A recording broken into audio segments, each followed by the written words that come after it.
Good afternoon to all of you. आप सभी का बहुत बहुत स्वागत है। उम्मीद करती हूँ आप सभी बहुत अच्छे होंगे। सभी बच्चे जल्दी से लाइव आ जाएंगे और चलिए सेशन को शुरू करते हैं। तो सभी को नमस्ते, प्रणाम, सभी को बहुत सारा प्यार। तो प्यारे बच्चों, आज हम सभी यहाँ पर बात करेंगे टेस्ट ट्यूब बेबी के बारे में, सरोगेसी मदर के बारे में। ठीक है, तो हम यहाँ पर वही पढ़ेंगे जो आपके वनडे कॉम्पिटिटिव एग्जाम में जहाँ तक पूछा जाता है, और आपको यह हेल्प भी करेगा एग्जाम्स में। ठीक है, तो सबसे पहले हम सभी यहाँ पर बात करेंगे टेस्ट ट्यूब बेबी के बारे में। सबसे पहले हम सभी बात करते हैं टेस्ट ट्यूब बेबी के बारे में, और इसको हम सभी कहते हैं परख नली शिशु। क्या कहा जाएगा? परख नली शिशु, हम इसे यहाँ पर कहेंगे। ठीक है, तो सबसे पहले तो हम बात करते हैं कि भाई ये जो परख नली शिशु होता है या जो ये टेस्ट ट्यूब बेबी होता है, ये होता क्या है? क्या यह परख परख नली में बनता है? क्या यह टेस्ट ट्यूब में बनता है? नहीं, ऐसा बिल्कुल नहीं है।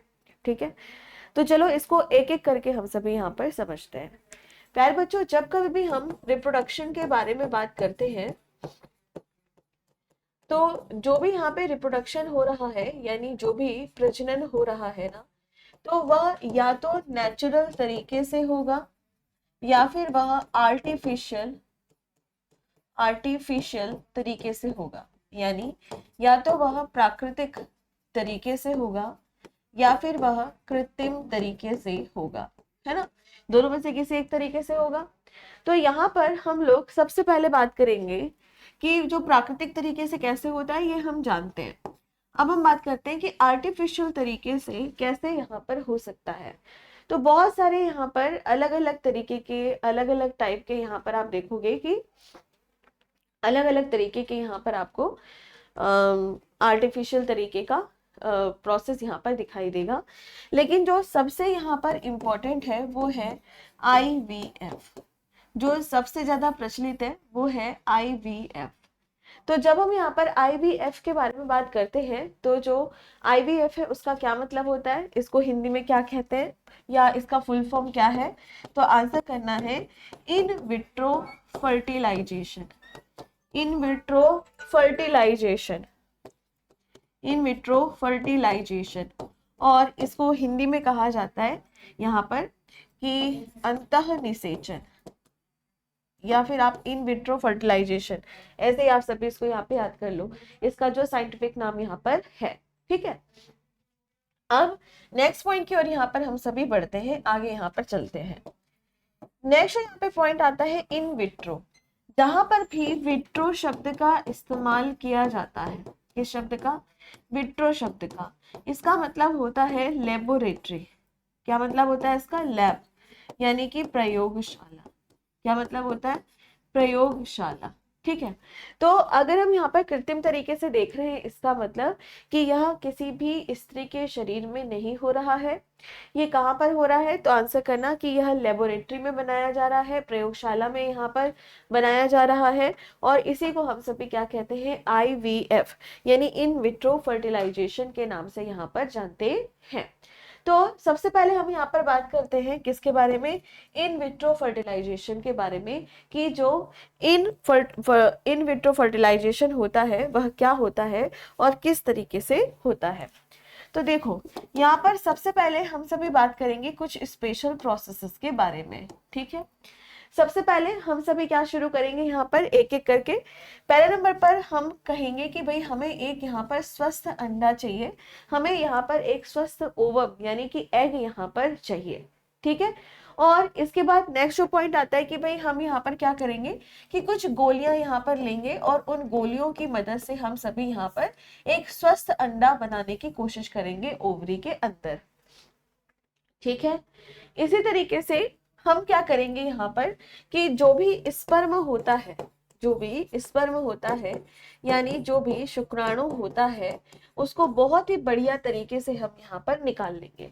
तो हमने क्या किया? सबसे नंबर फर्स्ट, पहले नंबर पर, कि जो शुक्राणु होता है और जो एग यानी कि ओवम होता है, उसको हम सभी क्या करेंगे? शरीर से यहाँ पर बाहर निकालेंगे। ठीक है, तो हमने स्पर्म भी निकाल लिया शरीर से बाहर, और हमने यहाँ पे ओवम यानी कि जो डिंब होता है उसको भी शरीर से बाहर यहाँ पर निकाल लिया। ठीक है, इसके बाद नेक्स्ट पॉइंट की ओर बढ़ते हैं। आगे जब हम यहाँ पर बढ़ेंगे तो हम बात करेंगे यहाँ पे लेबोरेटरी के बारे में, यानी प्रयोगशाला के बारे में। अब प्रयोगशाला के अंदर हम सभी क्या करेंगे, एक टेस्ट ट्यूब लेंगे। क्या लेंगे हम सभी यहाँ पर, एक टेस्ट ट्यूब यहाँ पर लेंगे। और टेस्ट ट्यूब जो कि प्रयोगशाला के अंदर हम यूज कर रहे हैं, तो प्रयोगशाला में हम सभी क्या करेंगे, यहाँ पर एक ऐसा इन्वायरमेंट बनाएंगे, एक ऐसा वातावरण बनाएंगे जो बिल्कुल कैसा होगा, जैसा कि किसी भी फीमेल बॉडी के अंदर होता है, किसी भी महिला के अंदर होता है। तो जिस तरह से माहौल फॉलोपियन ट्यूब में होता है, जिस तरह का टेम्परेचर वहां पर होता है, उसी तरीके से अगर हम यहाँ पर देखेंगे कि प्रयोगशाला में भी वैसा इन्वायरमेंट यहाँ पर बनाया जाएगा। फिर क्या किया जाएगा, जो भी अंडा यहाँ पर लिया गया है उसको स्पर्म के साथ हम सभी फर्टिलाइजेशन करवाने की कोशिश करेंगे, यानी निषेचन करवाने की यहाँ पर कोशिश करेंगे। तो जैसे यहाँ पर निषेचन यहाँ पर किया जाएगा, जैसे ही यहाँ पर फर्टिलाइजेशन किया जाएगा, तो जरूरी नहीं है कि पहली बार में ही हमें अच्छे रिजल्ट यहाँ पर मिल जाए। तो हम कोशिश करेंगे यहाँ पर कि जितने अंडे हमें मिल पा रहे हैं, जितने स्पर्म हमें मिल पा रहे हैं, तो और जो बेस्ट तरीके से हो पा रहा है उतनी बार हम सभी यहाँ पर करें। और जब यहाँ पर फर्टिलाइजेशन हो जाता है तो उसको ग्रोथ होने दिया जाता है, उसको यहाँ पे ब्लास्टोसिस्ट बनने दिया जाता है, यहाँ पर उसको थोड़ा सा बड़ा होने दिया जाता है। जैसे ही वो यहाँ पर बड़ा हो जाता है, वैसे ही हम क्या करते हैं कि जो यूट्रस होता है, क्या होता है, यूट्रस जो होता है, गर्भाशय जो होता है, गर्भाशय में उसका हम सभी प्रत्यारोपण कर देते हैं। ठीक है, तो हम क्या करेंगे यहाँ पे कि जो भी एम्ब्रियो है, जो भी यहाँ पर मैच्योर अब होने लग गया है, उसको हम सभी उठा करके क्या करेंगे कि जो गर्भाशय होता है, गर्भाशय में हम उसका आरोपण यानी रोपण कर देते हैं। ठीक, और इसी को हम सभी यहाँ पर क्या कहेंगे, IVF। क्या कहेंगे इसी को हम सभी यहाँ पर, IVF। ठीक है, तो अब यहाँ पर क्या होगा कि जब आप इसको यहाँ पे अंदर आरोपित कर दोगे, तो जैसे नॉर्मल तरीके से बच्चा बनता है ना, नॉर्मल तरीके से उसका विकास होता है, नॉर्मल तरीके से उसका यहाँ पर आकार बढ़ता है ना, तो बिल्कुल उसी तरीके से हम सभी क्या देखेंगे कि जो यूट्रस है यहाँ पे जैसे ही आरोपण कर दिया गया गर्भाशय के अंदर, तो बच्चा जो होगा वह अगेन यहाँ पर पूरा प्रॉपर 9 महीने का समय लेगा, और जो बच्चा होगा वो प्रॉपर यहाँ पे परिपक्व हो जाएगा। और जब उसके बाद बच्चा यहाँ पर बन गया, उसका डेवलपमेंट यहाँ पर हो गया, तो आप देखोगे कि नॉर्मल डिलीवरी के माध्यम से या फिर सी सेक्शन की कटिंग के माध्यम से आप सभी क्या देखेंगे कि यहाँ पर बेबी इस दुनिया में जन्म ले लेगा। ठीक है, समझ आ गया यहाँ तक, क्लियर है? ओके, तो मैंने यहाँ पर क्या क्या बताया, चलो एक बार फिर से समझते हैं। सबसे पहले मैंने यहाँ पर आपको बताया कि जो रिप्रोडक्शन होता है वो नेचुरल और आर्टिफिशियल, प्राकृतिक और कृत्रिम दोनों तरीके से हो सकता है। कृत्रिम के बहुत सारे प्रकार हो सकते हैं, उसी में ही यहाँ पर एक सबसे बढ़िया प्रकार होता है IVF। IVF की अगर हम बात करें तो इसकी फुल फॉर्म होती है इन विट्रो फर्टिलाइजेशन। विट्रो का मतलब होता है प्रयोगशाला। तो जब प्रयोगशाला के अंदर यहाँ पर फर्टिलाइजेशन करवाया जाता है तो उसी को हम सभी क्या कहते हैं, IVF के नाम से यहाँ पर इसे जानते हैं। IVF के प्रोसेस में क्या किया जाएगा, सबसे पहले तो जो ओवम यानी कि डिंब होता है और जो स्पर्म होता है, इसको शरीर से बाहर निकाला जाएगा। निकालने के बाद लेबोरेटरी के अंदर एक टेस्ट ट्यूब लिया जाएगा, टेस्ट ट्यूब के अंदर निषेचन की प्रक्रिया कराई जाएगी। जब निषेचन यहाँ पर अच्छे से हो जाएगा तो उस एम्ब्रियो को, उस भ्रूण को थोड़ा सा हम डेवलप्ड होने देंगे, और फिर उसके बाद हम सभी उसको कहाँ पे लगा देंगे, यूट्रस में यहाँ पर लगा देंगे, यानी गर्भाशय में यहाँ पे लगा देंगे। और जैसे नॉर्मल बच्चा यहाँ पर जन्म लेता है, वैसे ही नॉर्मल बच्चा यहाँ पर जन्म, उसका डेवलपमेंट होगा और फिर उसका जन्म यहाँ पर होगा। ठीक है, अब यहाँ पर नेक्स्ट पॉइंट की ओर बढ़ते हैं। क्योंकि यह बच्चे का निषेचन कहाँ पर हुआ था, टेस्ट ट्यूब में हुआ था, तो इसीलिए इस तरह के बच्चे को हम सभी क्या कहते हैं, टेस्ट ट्यूब बेबी बोल देते हैं। क्या बोल देते हैं, ऐसे बच्चों को हम सभी टेस्ट ट्यूब बेबी बोल देते हैं, यानी परख नली शिशु भी हम इस तरह के बच्चों को कह देते हैं। ठीक है डन बच्चों, ओके। मैम IVF में ट्विंस का ज्यादा चांस रहता है, हाँ जैसा आप चाहते हो वैसा हो सकता है। ठीक है, तो ये क्या है बच्चों, यहाँ पर टेस्ट ट्यूब बेबी बन करके यहाँ पर तैयार हो गया है। अब इसके आगे नेक्स्ट पॉइंट की ओर यहाँ पे बढ़ते हैं, आगे चलते हैं। जब हम आगे यहाँ पर बढ़ते हैं तो हम सभी देखेंगे कि भाई जो भी यह टेस्ट ट्यूब बेबी हो रहा है, इसके बारे में सबसे पहले कौन से ऐसे साइंटिस्ट हैं जिन्होंने यहाँ पर बताया। ऐसे कौन से साइंटिस्ट हैं जिन्होंने यहाँ पर सबसे पहले बताया? तो आंसर करना कि यहाँ पर एक साइंटिस्ट आते हैं जिनका नाम है रॉबर्ट एडवर्ड। क्या नाम है इनका यहाँ पे? Robert Edward. ठीक है, तो रॉबर्ट एडवर्ड नाम के एक साइंटिस्ट यहाँ पर आते हैं जिन्होंने सबसे पहले टेस्ट ट्यूब बेबी बनाया, जिसके लिए इनको नोबेल पुरस्कार से भी सम्मानित किया गया।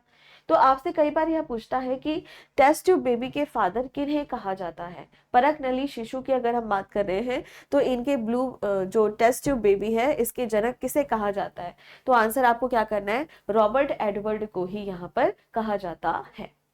अब यहाँ पर आती है कि जो रॉबर्ट एडवर्ड है, इन्होंने ऐसा क्या काम किया था? तो बताना कि पूरे विश्व में सबसे पहले इन्होंने ही टेस्ट ट्यूब बेबी बनाया। ठीक है, तो चलो यहाँ पे देखेंगे कि जो पहली टेस्ट ट्यूब बेबी थी वह कौन थी। तो आप देख सकते हो ये चित्र। ठीक है, इस चित्र में अगर आप यहाँ पर देखो तो इस टेस्ट ट्यूब बेबी को क्या यहाँ पे स्टार्टिंग में नाम दिया गया था? सुपर बेबी नाम दिया गया था। क्या कहा गया था इस बेबी को?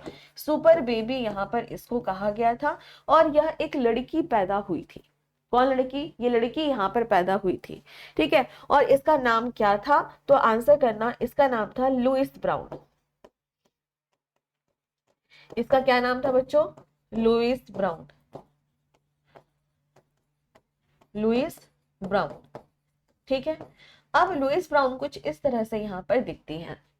ओके, तो हमने यहाँ पर क्या देखा कि सबसे पहले एक साइंटिस्ट आते हैं जिनका नाम है रॉबर्ट एडवर्ड। और रॉबर्ट एडवर्ड ने यहाँ पर सबसे पहले टेस्ट ट्यूब बेबी यहाँ पर बनाई। और इस टेस्ट ट्यूब बेबी का नाम था लुइस ब्राउन, जिसको हम सभी कई बार सुपर बेबी भी यहाँ पर कह देते हैं। और ये अपना जीवन बहुत ही अच्छे तरीके से यहाँ पर जी रही हैं। ये बेबी की फोटो है, अभी वो कुछ इस तरह से यहाँ पर दिखती है। ठीक है, ओके बच्चों, समझ आ गया यहाँ तक? चलो, अब यहाँ पर ये वाली बात हमें बहुत अच्छे से समझ आ गई है। अब इसके आगे हम नेक्स्ट पॉइंट की ओर यहाँ पे बढ़ते हैं और बात करेंगे हम सभी यहाँ पर इंडिया के बारे में, क्योंकि इंडिया के ऊपर भी प्रश्न पूछता है। ठीक है, तो कई बार आपसे प्रश्न पूछा जाता है कि भाई ये बताओ कि इंडिया में जो फर्स्ट टेस्ट ट्यूब बेबी है वह कौन है। तो देखो यहाँ पर ना, जब आप गूगल करोगे तो गूगल में ना बहुत सारे अलग अलग नाम आते हैं। जैसे कभी आता है हर्षा का नाम, कभी आता है इंदिरा का नाम, कभी आता है यहाँ पे दुर्गा का नाम, है ना, कभी आता है यहाँ पे और भी अलग अलग नाम बहुत ज्यादा देखने के लिए मिलते हैं। पर मैं आपको यहाँ पे क्लियर कट बता देती हूँ। ठीक है, मैं आपको यहाँ पे दो न्यूज बताती हूँ। ठीक है, दो न्यूज मैं आपको बताती हूँ। इंडिया की अगर आप यहाँ पर बात करते हो तो पहली न्यूज यह आपको देखने के लिए मिलेगी। ठीक है, और जो दूसरी न्यूज है वो आपको ये वाली देखने के लिए मिलेगी। ठीक है, अब इनके बीच में ना बड़ी लड़ाइयां चल रही थी कि पहली टेस्ट ट्यूब बेबी कौन है। तो चलो मैं आपको यहाँ पे जो प्रॉब्लम है उसको सॉल्व कर देती हूँ।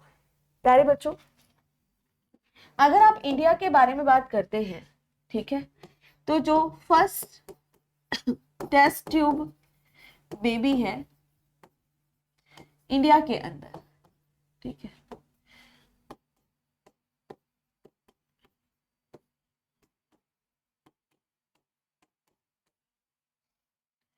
उसका नाम है दुर्गा।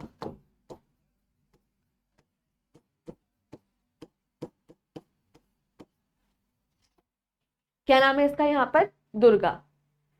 दुर्गा। ठीक है, तो सबसे पहले हम सभी यहाँ पर बात करते हैं इन साइंटिस्ट के बारे में। ये जो साइंटिस्ट है इनका नाम है यहाँ पे सुभाष मुखोपाध्याय। क्या नाम है? सुभाष मुखोपाध्याय। ठीक है, तो सुभाष मुखोपाध्याय जो है वह कोलकाता यानी बंगाल के थे। ठीक है, बंगाल के थे ये, कोलकाता के यह यहाँ पर थे। ठीक है, वेस्ट बंगाल के थे। बहुत अच्छा। और इन्होंने यहाँ पर जो पहली टेस्ट ट्यूब बेबी बनाई थी उसका नाम था दुर्गा। क्या था? दुर्गा। ठीक है, तो यहाँ पर एक अग्रवाल फैमिली आती है। ठीक है, और अग्रवाल फैमिली यह कहती है कि हमें यहाँ पर बेबी नहीं हो रहा, हमारी कुछ हेल्प करिए। तो इन्होंने कहा कि ठीक है, मैं आपकी हेल्प करने के लिए यहाँ पर तैयार हूँ, लेकिन मैं श्योर नहीं हूँ क्योंकि ऐसा मैं पहली बार यहाँ पर करूँगा। ठीक है, तो इन्होंने क्या किया यहाँ पर कि जो अग्रवाल फैमिली यहाँ पर आई थी, जो कपल यहाँ पे आए थे, तो पिता से स्पर्म लिया, माता से ओवम इन्होंने एक्सट्रैक्ट किया, बाहर निकाला, और अपने छोटे से घर में इन्होंने एक छोटी सी लेबोरेटरी बनाई हुई थी। उस लेबोरेटरी के अंदर इन्होंने टेस्ट ट्यूब बेबी यहाँ पर बनाया, और वो जो टेस्ट ट्यूब बेबी थी वह कौन थी यहाँ पर? दुर्गा यहाँ पर थी।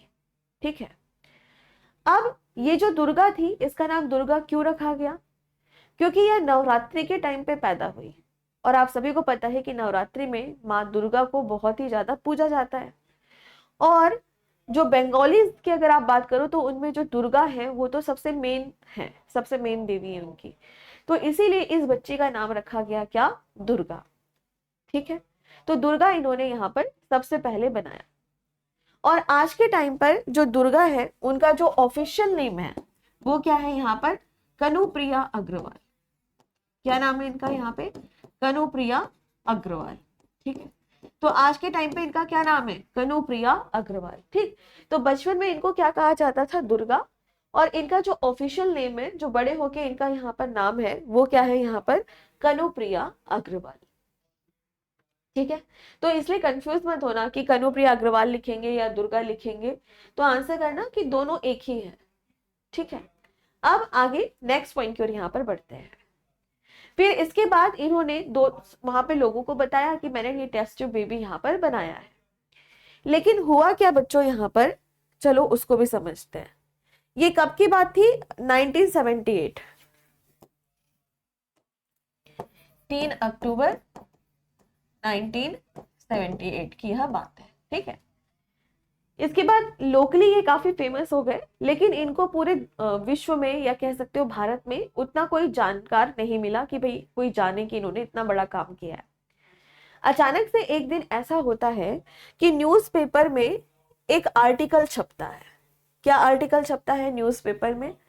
अब हम यहाँ पर बात करेंगे 6 अगस्त 1986 के बारे में। तो यहाँ पर ना एक आर्टिकल यहाँ पर छपता है बच्चों। ठीक है, ये 78 नहीं होना चाहिए था, ये पहले होना चाहिए था। रुक जाइए, मेरे ख्याल से ईयर में मैं थोड़ी कंफ्यूज हो रही हूँ।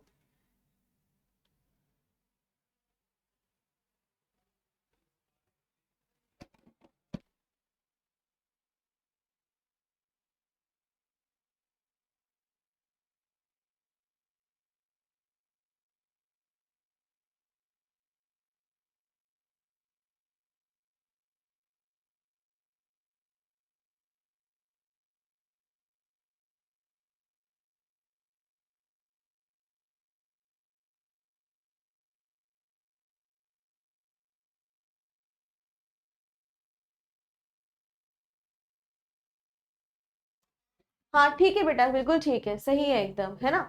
तो यहाँ पर आप देखोगे ये 78 ही है, और बिल्कुल ठीक लिखा है मैंने, और ये है 86। ठीक है, तो यहाँ पर ना एक न्यूज़पेपर में आता है आर्टिकल की 1986 की कि भारत में जो पहली टेस्ट ट्यूब बेबी है उसको खोज लिया गया है, ऐसे करके यहाँ पर एक आता है। बिल्कुल सही लिखा है बेटा, कोई दिक्कत नहीं है, एकदम सही लिखा है। तो यहाँ पर न्यूज यह छपती है कि यहाँ पर आई है डॉक्टर इंदिरा हिंदुजा। इंदिरा हिंदुजा, ठीक है, और इंदिरा हिंदुजा ने यहाँ पर एक टेस्ट ट्यूब बेबी बनाई है, भारत की पहली, और उसका नाम है हर्षा। क्या नाम है? हर्षा। ठीक है, अब ये न्यूज बड़ी वायरल हो गई, और ये कहाँ की बात है? ये बात है यहाँ पर मुंबई की। उस टाइम पे इसको बॉम्बे कहा जाता था, मुंबई आप बोलते हैं हम सभी, उस टाइम पे इसे क्या कहा जाता था? बॉम्बे। ठीक है, और ये क्या हो गया? महाराष्ट्र। ठीक, तो यहाँ पर एक न्यूज बड़ी वायरल होती है पूरे भारतवर्ष में। यहाँ पर क्या वायरल होती है? यहाँ पर कि भाई 6 अगस्त 1986 की बात है, डॉक्टर इंदिरा हिंदुजा जो कि बॉम्बे हॉस्पिटल में काम करती हैं, बॉम्बे की है, महाराष्ट्र में काम कर रही हैं, और इन्होंने यहाँ पर पहली भारत की टेस्ट ट्यूब बेबी बनाई जिसका नाम है हर्षा।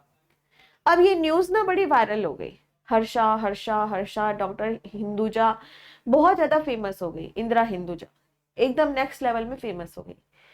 फिर क्या हुआ, ये जो खबर है ना, ये उड़ती उड़ती किसके पास यहाँ पर पहुंची, ये खबर उड़ती उड़ती पहुंची डॉक्टर सुभाष मुखोपाध्याय के पास, और ये हो गए परेशान। ठीक है, ये हो गए क्या, यहाँ पे बहुत ज्यादा परेशान। इन्होंने कहा कि भाई मैंने बनाया है फर्स्ट टेस्ट ट्यूब बेबी, तो आप डॉक्टर हिंदुजा को ऐसा कैसे कर सकते हो। तो फिर इन्होंने एक लड़ाई लड़ी, कोर्ट में जाकर के इन्होंने यहाँ पर एक लड़ाई लड़ी कि भाई मैंने सबसे पहले बनाया, पर ये बात ना प्रूफ नहीं हो पाई उस टाइम पर। तो ये बहुत दुखी हुए, और दुखी होने के साथ ही इन्होंने क्या काम किया, सुसाइड कर लिया। ठीक है, इन्होंने अपने आप को मार लिया, इन्होंने सुसाइड यहाँ पर कर लिया। फिर इसके बाद इनके कुछ सहायक थे, इनको समर्थन करने वाले कुछ लोग थे, उन्होंने कहा कि नहीं, इन्होंने सुसाइड कर लिया है तो क्या हो गया, हम इनके लिए यहाँ पर लड़ेंगे। फिर एक बहुत लंबी लड़ाई, कानूनी लड़ाई यहाँ पर चली, और बहुत सालों बाद ये प्रूफ हो पाया कि हाँ ये सही कह रहे थे। ठीक है, और फिर इसीलिए आज के टाइम पे हम सभी यही मानते हैं कि जो पहली टेस्ट ट्यूब बेबी है वह कौन थी, दुर्गा, यानी कनुप्रिया अग्रवाल ही थी। ठीक है, तो चलो यहाँ पे लिखते हैं कि दुर्गा, और जिनको हम सभी आज के टाइम पे क्या कहते हैं यहाँ पर, कनुप्रिया अग्रवाल, कनुप्रिया अग्रवाल। ठीक है, यही यहाँ पर मेन है।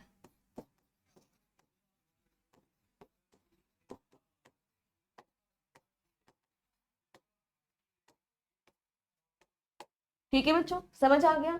और जो कनुप्रिया अग्रवाल है, इनके रचयिता कौन थे, तो आंसर करना डॉक्टर सुभाष मुखोपाध्याय।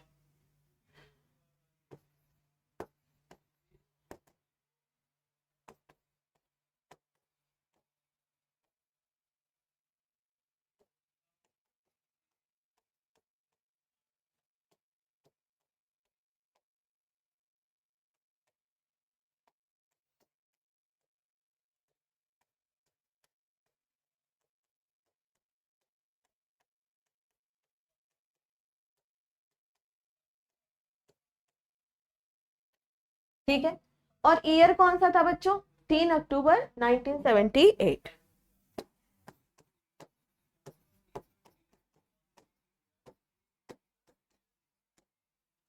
ठीक है, ओके ओके। चलो, अब इसके बाद हम सभी बात करेंगे सेकेंड टेस्ट ट्यूब बेबी कौन थी।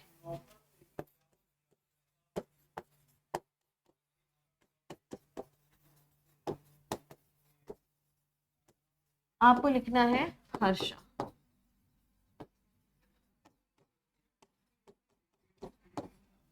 हर्षा, ठीक है। फिर यहाँ पर हम सभी लिखेंगे कि भाई जो डॉक्टर थी वह कौन थी,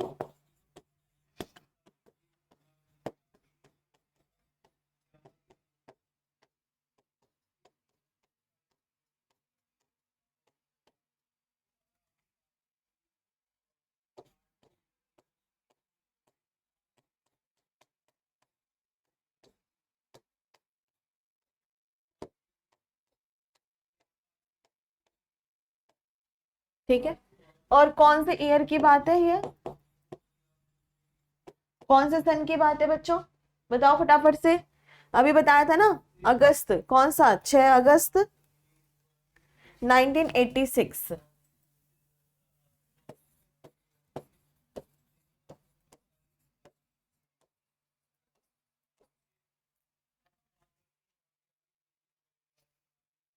ठीक है मैम, क्या एनिमल का भी टेस्ट ट्यूब बेबी बना सकते हैं, हाँ बना सकते हैं। ठीक है मैम, क्या ये दोनों गर्ल्स थी, हाँ ये गर्ल्स थी। ये बहुत ही कोइंसिडेंट है कि जो पहले की थी ना, मैम आपने बताया था कि डीएनए की खोज फ्रेडरिक मिशन ने किया है, जबकि बहुत सारे किताब और मॉक टेस्ट सही उत्तर वॉटसन और क्रिक बताते हैं, कंफ्यूज कर जाते हैं। बेटा परेशान मत हो, ठीक है, आपको एग्जाम क्वालिफाई करना है। जब आप एग्जाम में मीशर लिख के आएंगे ना, तो आपका सही आंसर होगा। ठीक है, चलो, तो हमने यहाँ पर क्या देखा भाई, इसको हमने यहाँ पे पढ़ लिया। और एक बड़ी ही कोइंसिडेंट की बात है कि जो लुइस ब्राउन थी वो भी गर्ल थी। ठीक है, इसके बाद अगर हम बात करते हैं यहाँ पर किसके बारे में, कनुप्रिया अग्रवाल यानी दुर्गा, ये भी गर्ल है, और हर्षा ये भी गर्ल है। ठीक है, ये भी गर्ल है। ठीक है, समझ आ गया। चलो, तो ये क्या था बच्चों यहाँ पर, टेस्ट ट्यूब बेबी। तो क्वेश्चन कैसे यहाँ पर पूछेगा, तो चलो आपको यहाँ पर जल्दी से यहाँ पर बताते हैं। पहला क्वेश्चन पूछेगा आईवीएफ की फुल फॉर्म क्या होती है। दूसरा क्वेश्चन पूछेगा यहाँ पर कि पूरे इस विश्व में पहली टेस्ट ट्यूब बेबी कौन है। फिर आपसे पूछा जाएगा इंडिया की पहली टेस्ट ट्यूब बेबी कौन है, कौन से साइंटिस्ट है जिन्होंने इसको बनाया, और फिर पूछा जाएगा कौन से ईयर में यहाँ पर बनाया। ठीक है, नेक्स्ट आपका आता है यहाँ पे सेकेंड टेस्ट ट्यूब बेबी कौन है, हर्षा। कौन से डॉक्टर ने इसको बनाया, डॉक्टर इंदिरा हिंदुजा।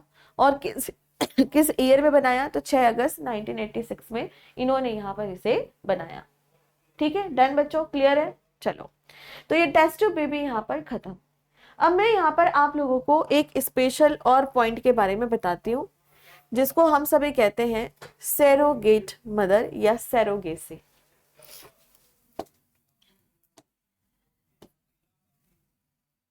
जिसको हम सभी यहाँ पर कहते हैं सैरोगेसी।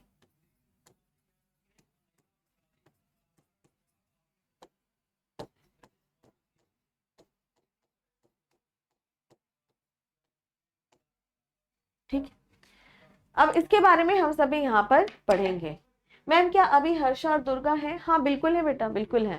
ठीक है, अगर आप यहाँ पे बात करते हो हर्षा के बारे में, तो जो हर्षा है उसकी अभी अभी यहाँ पर शादी हुई है और उसको एक नॉर्मल क्या कहते हैं बेबी भी हुई है। ठीक है, तो ये सभी अभी हैं, जीवित हैं, तीनों जीवित हैं।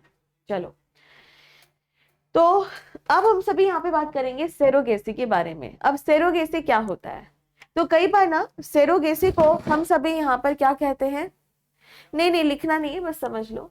सेरोगेसी को कई बार हम सभी किराने की या सॉरी किराए की, किराना नहीं, किराए की कोख भी यहाँ पर कहते हैं, किराए की कोख भी हम यहाँ पर कहते हैं। ठीक है, जैसे मान लीजिए कि आप कभी बाहर पढ़ने के लिए जा रहे हो, आप कहीं घूमने के लिए जा रहे हो, तो आप किराए में रूम लेते हो, आप किराए में एक होटल लेते हो, रेंट में एक होटल लेते हो, है ना। और उस होटल की अगर आप यहाँ पे बात करो तो आप सब कुछ फायदा उठाते हो, बढ़िया से वहां जाके आप खा सकते हो, आप सो सकते हो, आप नहा सकते हो, टीवी है तो टीवी चला सकते हो, एसी है तो एसी में आप बढ़िया ठंडी ठंडी हवा ले सकते हो, है ना। और फिर उसके बाद क्या होता है कि आप फिर पैसे दे देते हो उनको और फिर वापस आ जाते हो। तो बिल्कुल उसी तरीके से सेरोगेसी भी होती है। सेरोगेसी का मतलब होता है यहाँ पर कि हम एक यूट्रस यानी एक गर्भाशय का यहाँ पर इस्तेमाल करेंगे, और इसी को हम सभी क्या कहते हैं, सेरोगेसी। सेरोगेसी का क्या मतलब है, तो जैसे मान लो यह एक कपल है, यह एक दंपति है, बढ़िया एक दोनों एक दूसरे को प्यार करते हैं, बहुत अच्छे से यहाँ पर रह रहे हैं, कोई दिक्कत यहाँ पर नहीं है। लेकिन एक प्रॉब्लम ये हो रही है कि इनको बेबी नहीं हो पा रहा, और बेबी नहीं हो पा रहा उसमें क्या क्या दिक्कतें हो सकती हैं, बहुत सारी। जैसे कि मान लो कि ये जो महिला है इसका यूट्रस नहीं है, या फिर यह मान लीजिए कि ये जो महिला है इसका जो यूट्रस है उसमें कोई दिक्कत है। ठीक है, या फॉलोपियन ट्यूब में कोई दिक्कत है, या जो डिंब होता है अंडा है वो कभी कभी ही अच्छे से बन पाता है, हमेशा अच्छे से नहीं बन पाता है। ठीक, इसी तरह से इस आदमी की अगर हम यहाँ पर बात करें तो हो सकता है कि स्पर्म की जो काउंटिंग है वो कम होती चली जा रही है। जब ओव्यूलेशन का फेज होता है उसके आसपास की अगर हम यहाँ पर बात करें तो ये जो आदमी है इसका जो स्पर्म है वह कैसा है, यहाँ पे कम है। ठीक है, तो कुछ भी दिक्कत यहाँ पर दोनों में हो सकती है, जिसकी वजह से ऑलमोस्ट यहाँ पे जो बच्चा है वह पनप नहीं पा रहा है। तो इस टाइम पे क्या किया जाएगा, एक स्वस्थ लड़की या एक स्वस्थ महिला को हायर किया जाएगा, और ये जो स्वस्थ महिला यहाँ पर होती है उनसे कहा जाएगा कि हमारा ही ओवम होगा, हमारा ही यहाँ पर डिंब होगा, और हमारा ही यहाँ पर स्पर्म यानी शुक्राणु होगा। और जैसे टेस्ट ट्यूब बेबी में हम क्या कर रहे थे, दोनों को मिला रहे थे, दोनों को फर्टिलाइज यहाँ पर कर रहे थे, दोनों का यहाँ पर हम निषेचन कर रहे थे, है ना। तो जब निषेचन हम यहाँ पर कर रहे थे, जब फर्टिलाइजेशन यहाँ पे हो गया, जब भ्रूण बनने की यहाँ पर शुरुआत हुई, तो हम क्या करेंगे यहाँ पर कि इसका जो यूट्रस है उसमें इसका इम्प्लांट यहाँ पर कर देंगे। ठीक है। और फिर यहाँ पर जैसे ही 9 महीने हो जाएंगे, ये नॉर्मल डिलीवरी या सी सेक्शन, जैसे भी ये बच्चा यहाँ पर पैदा होगा, ये बच्चा किन्हें सौंप दिया जाएगा, इन दंपत्ति को यहाँ पर सौंप दिया जाएगा। और यह पूरा यहाँ पे लीगली होता है। लीगली मतलब यहाँ पे पूरा लिखा पड़ी रहेगी कि जब बच्चे का जन्म होगा तो इस महिला का उस बच्चे के ऊपर कोई भी अधिकार नहीं होगा। ना वो उस बच्चे से मिल सकती है कभी, ना वो उस बच्चे को देख सकती है कभी, और ना ही यहाँ पर उसको पता होगा कि वो बच्चा कहाँ गया, किसके पास गया, कुछ भी नहीं। ठीक है, तो ये बिल्कुल सेफ प्रोसेस होती है। ओके, अब मैं यहाँ पर ना आपको एक मूवी के बारे में बताऊंगी जिसका नाम है चोरी चोरी चुपके चुपके। ये जो मूवी है ना, इसमें है सलमान खान, रानी मुखर्जी और प्रीति जिंटा। ठीक है, इस मूवी में बहुत ही गलत कॉन्सेप्ट दिखाया है। क्या दिखाया है कि जो रानी मुखर्जी का कैरेक्टर होता है वो बेबी अब नहीं कर सकती है, और जो सलमान खान और रानी मुखर्जी को उसमें मैरिड दिखाया गया है कि अब उनकी बेबी नहीं हो सकता। और फिर उसके बाद एक प्रीति जिंटा जो एक कैरेक्टर है, जो कि एक डांसर होती है, शायद बार डांसर होती है, डोंट नो, उनके साथ उसको मैटिंग करने के लिए कहा जाता है, मतलब समय बिताने के लिए कहा जाता है, और फिर वो उससे प्रेग्नेंट होती है। ये बिल्कुल गलत कॉन्सेप्ट दिखाया गया है। सैरोगेसी में ऐसा कोई भी रूल नहीं है, ना ही सैरोगेसी इस तरीके से होता है, बिल्कुल गलत उसमें दिखाया गया है। सैरोगेसी में कभी भी ये महिला इस आदमी के साथ कोई भी संपर्क नहीं बनाएगी, कोई फिजिकल कांटेक्ट नहीं बनाएगी। ये बिल्कुल गलत कॉन्सेप्ट दिखाया गया है। तो इसके लिए जो सबसे अच्छी मूवी है वो है मिमी। कौन सी मूवी है? मिमी, जिसमें कृति सनून नाम की एक एक्ट्रेस है, उसने काम किया है, और उसकी ही ये मूवी है। उसके लिए उसको अभी पिछले साल की बात है, पिछले साल की उसको मिला है राष्ट्रीय पुरस्कार मिला है उस रोल के लिए। तो वहां पर आपको ये ध्यान में रखना है कि जो महिला होती है ना, उसका कोई संपर्क इससे नहीं होता। ठीक है, यहाँ पे आपको बस यह ध्यान में रखना है कि स्पर्म और जो डिंब होता है इसको बाहर निकाला जाता है, फर्टिलाइजेशन कराया जाता है, निषेचन कराने के बाद इसके यूट्रस में लगा दिया जाता है। ठीक है, और यूट्रस में लगाने के बाद फिर क्या होता है यहाँ पर कि जो बेबी पैदा हो जाता है, ठीक है, तो वापस इस दंपति को दे दिया जाता है, और इसका कोई भी अधिकार उस बच्चे के ऊपर नहीं होता है। और इसी को हम सभी क्या कहते हैं? सैरोगेसी कहते हैं इस प्रक्रिया को, और इसको हम कहते हैं सैरोगेट मदर। क्या कहते हैं बच्चों? Surrogate mother. तो यहाँ पर आप सभी क्या देखोगे कि इसी में ही इस बच्चे का क्या किया जाता है, इसी को ही, यूट्रस को ही यहाँ पर ये लोग कहीं ना कहीं रेंट में ले रहे हैं, और इसी वजह से इसको क्या कह दिया जाता है? किराए की कोख। और ये लोग फिर इसको पैसे दे देते हैं, पैसे देने के बाद टाटा बाय बाय। ठीक है, तो इस मूवी का नाम है बेटा मिमी। मूवी का नाम है मिमी। ठीक है, मम्मी नहीं है, मिमी। ठीक है, ओके बच्चों, चलो क्लियर है? यहां तक समझ आ गया? तो ये क्या था? सैरोगेसी। डन बेटा, क्लियर है? चलो अब इसके आगे नेक्स्ट पॉइंट की ओर यहाँ पर बढ़ते हैं, आगे चलते हैं। इसके अलावा नसबंदी तो मैंने आपको पढ़ा दी है ना? नसबंदी मैंने आपको पढ़ा दी है। अच्छा, इसी तरह से एक और मैं आप लोगों को यहाँ पर बताना चाहूंगी। जैसे कई बार हम बात करते हैं वासेक्टोमी। वासेक्टोमी का मतलब क्या होता है यहाँ पर कि जो वास डिफरेंस है उसको कट कर दिया गया है ना।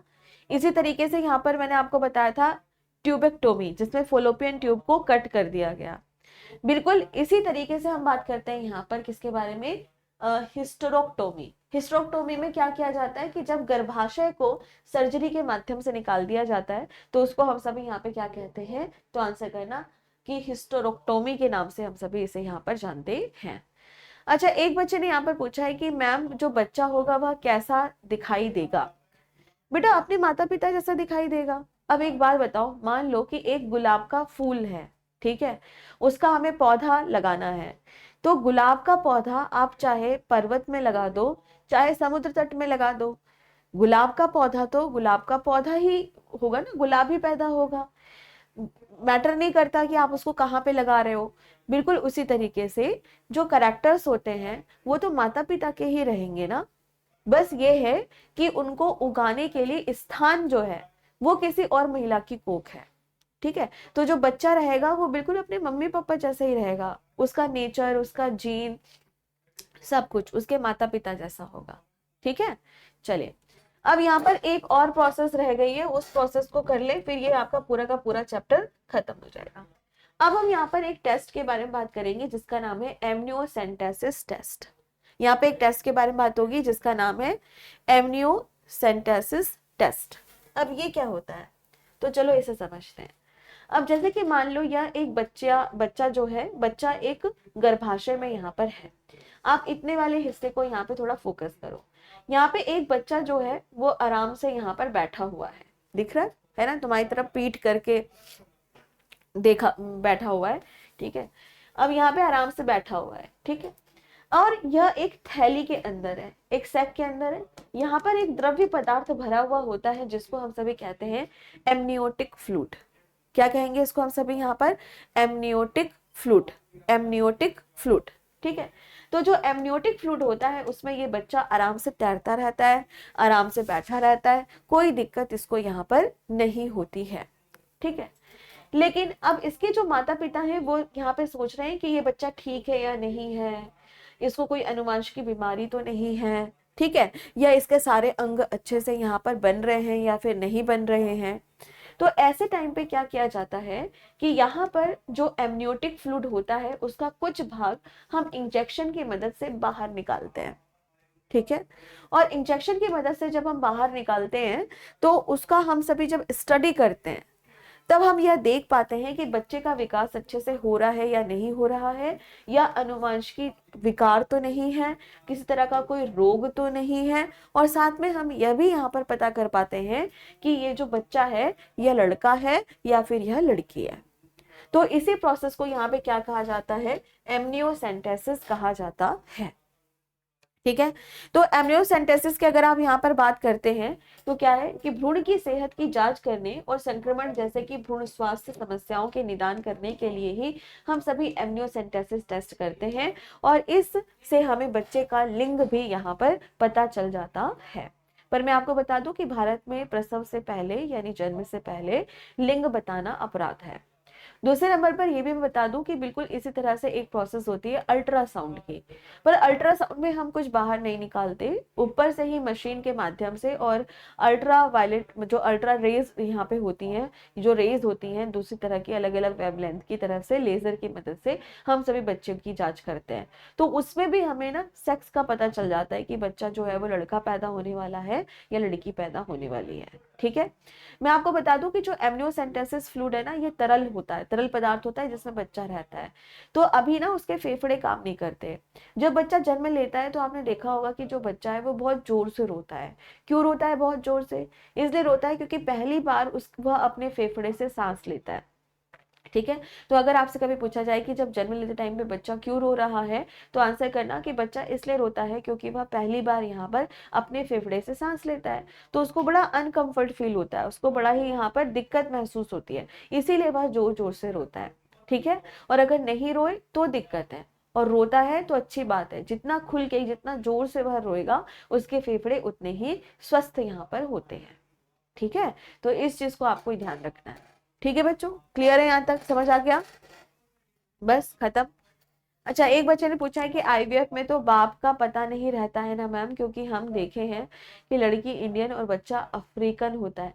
नहीं नहीं, ऐसा बिल्कुल नहीं है। आईवीएफ की अगर आप बात करते हो तो आईवीएफ कई तरह के होते हैं। अगर आप टेस्ट ट्यूब बेबी करना चाह रहे हो तो माता पिता का ही स्पर्म और ओवम इस्तेमाल किया जाता है और उसी की माँ को लगाया जाता है।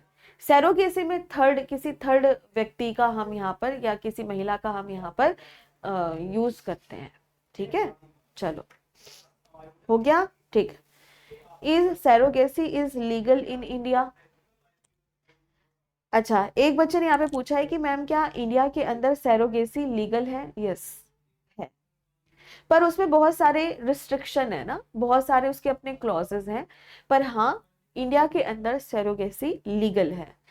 कर सकते हैं, लेकिन उसके बहुत सारे यहाँ पे रिस्ट्रिक्शन है कि जैसे सिंगल वुमेन का यहाँ पर यूज होना चाहिए, इंश्योरेंस हमें करवाना पड़ता है जो भी सैरोगेसी मदर होती है। इसके अलावा बहुत सारे एक्ट और रूल्स हैं, जैसे द सैरोगेसी रेगुलेशन एक्ट जो बना है 2021 में बना है, और एक रूल बना है 2022 में, उसका पालन पूरा होना चाहिए, सब कुछ लीगल होना चाहिए, ठीक है। और केवल गेस्टेशनल जो सैरोगेसी है वही आप इंडिया में कर सकते हैं। गेस्टेशन मतलब जो मैंने यहाँ पे बताया, ठीक है, कि ओवम और स्पर्म किसी और का है और फिर आप उसको निकाल करके माता के गर्भ में लगा रहे हो, सिर्फ गेस्टेशन पीरियड तक, सिर्फ गर्भकाल तक, मतलब 9 महीने तक ही, ठीक है। ऐसा बिल्कुल नहीं करना है कि आपका जो लड़का रहेगा उसका कोई शारीरिक संबंध बनवाना पड़ेगा उसके साथ, ऐसा कुछ नहीं। से केवल यहाँ पर गेस्टेशनल सेरोगेसी को ही अलाउ यहाँ पर किया गया है, ठीक है। एज की भी अगर आप बात करें तो छोटी बच्चियों का यूज नहीं कर सकते, 35 साल से लेकर के 45 साल की जो एज होती है उसके बीच ही महिलाओं का यूज कर सकते हैं। ऐसा करके बहुत सारे क्लॉजेस यहाँ पर बनाए गए हैं, ठीक है। चलो ओके, तो ये जो चैप्टर है ये पूरा कंप्लीट हो गया है, और कल की जो क्लास आप लोगों की यहाँ पर रहेगी इसमें हम सभी पढ़ेंगे टैक्सोनॉमी के बारे में, ठीक है। तो आज इतना ही रखेंगे, और थोड़ी सी बच्चों मेरी तबीयत ना ठीक सी नहीं है, अभी 2-3 दिन तुम लोग को थोड़ा सा नॉर्मल रहना पड़ेगा, क्योंकि कोल्ड फीवर है, तो आपको पता ही है कि कम से कम 4 दिन तो लगते ही हैं, 3 से 4 दिन बड़ी खतरनाक स्थिति रहती है, ठीक है। तो आज से शुरुआत हो गई है, तो 2-3 दिन तुम्हें थोड़ा सा ना अपना सपोर्ट दिखाना पड़ेगा, ठीक है। चलो, पर तुम बच्चे बहुत अच्छे हो, पढ़ते हो आराम से, ज्यादा परेशान नहीं करते हो। मैम आई भी पढ़ा देना, हाँ बेटा सब पढ़ाऊंगी मैं, डोंट वरी। चलो ठीक है, तो आज इतना ही रखते हैं, नेक्स्ट क्लास में मिलते हैं। आप सभी तब तक अपना ख्याल रखिए। Thank you so much, take care, bye bye, जय हिंद, जय भारत।